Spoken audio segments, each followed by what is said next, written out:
Good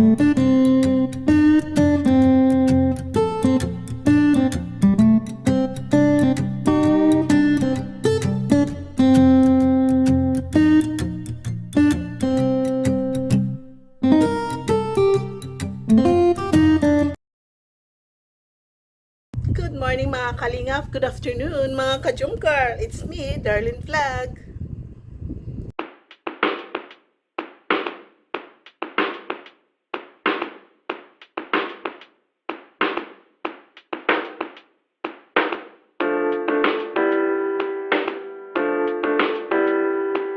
Bago natin simulan ng ating reactions, i-shoutout muna natin ang amang nakalingap, si Kuya Pasantos Matubang at ang kanyang baybay, si Ate Eda Vlogs, si Kalingap Rab at ang ating mga kapwa reactors, kasama ang Kalingap Founders Admins Group at ang presidente ng Karipa, si Sir Benador, at isa sa Kalingap Warriors, si Kuya Noli, si Aurada TV na ating kapwa reactors, at siyempre si Kalingap Jomar.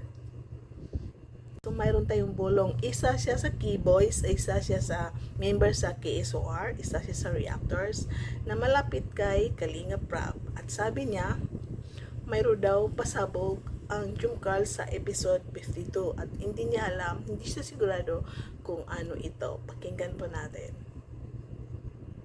52. So, hindi ko alam kung anong mangyayari sa part 52. Pero parang may pasabog na naman po, mga kalingap.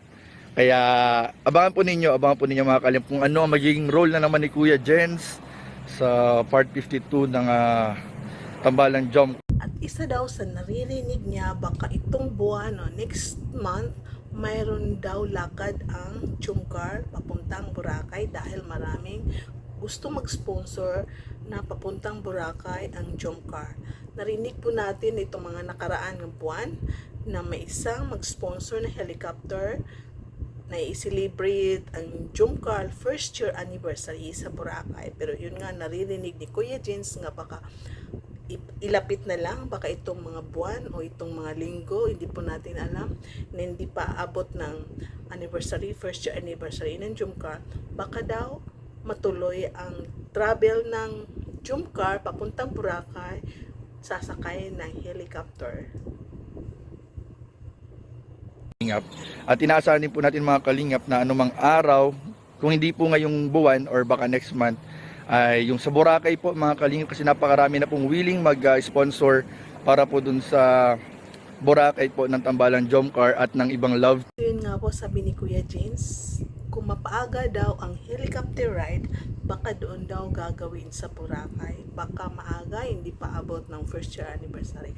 Ito lang ay naririnig niya, pero minsan pwede natin paniwalaan ang mga sinasabi ni Kuya Jens dahil si Kuya Jens ay kasalit siya ata sa GC ng mga sponsor or mayroon siya mga kilala na sponsor, hindi natin sure, pero minsan ang mga naririnig ni Jens ay natutuloy. So yun nga po, baka matuloy ang helicopter ride sa hindi pa aabot ang October 12 or baka sa anniversary. So yun nga po, abang-abang na lang po tayo. At ayun nga po mga kalingap, inaasahan din po na mas mapapaaga po siguro yung helicopter ride na supposedly po mga kalingap, yung helicopter ride ay para po sa anniversary ng Tambalang Jomcar. Pero kung sakali pong mapaaga po yung Boracay, ay doon na po gagawin mga kalingap yung helicopter ride. Yun po yung ating mga naririnig-rinig.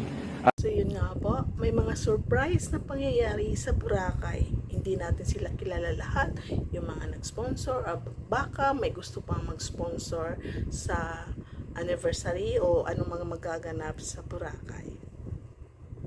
Po tayong naririnig na may mga pa-surprise po daw pong mangyayari sa Boracay po, sa Jomar at Carla na Tambalan po. So yun po mga kalingap, at ayun po, patuloy na po rin tumutok sa mga upload po ni Kalingap Rab kasi marami pong mangyayari sa part 52. Hindi po natin alam kung sa part 52 ba ay magkakabati na, katulad po ng request ng iba na sana daw po ay magkabati na po. So yun nga po ang naririnig natin, pero sa idea, opinion ko lang, nag-aaral pa si Carla, hindi natin sure kung matutuloy ba. Sa idea ko lang ito dahil kakapasok pa lang nila, kakastart pa lang ng school, so hindi siya pwede mag-absent ng 3 araw, 5 araw, 1 linggo dahilan sa Boracay. So, hindi natin alam ito kung papayag ba si Kalinga Prab o baka si Carla lang talaga ang magsasabi na wag muna dahil nga kung itutuloy ito na wala pang bakasyon, baka mag-absent siya na ilang araw at siyempre college ka, hindi ka na pwede mag-absent dahil kung yun nga po, mahirap humabol pag na-behind ka na sa klase. So yun lang opinion ko.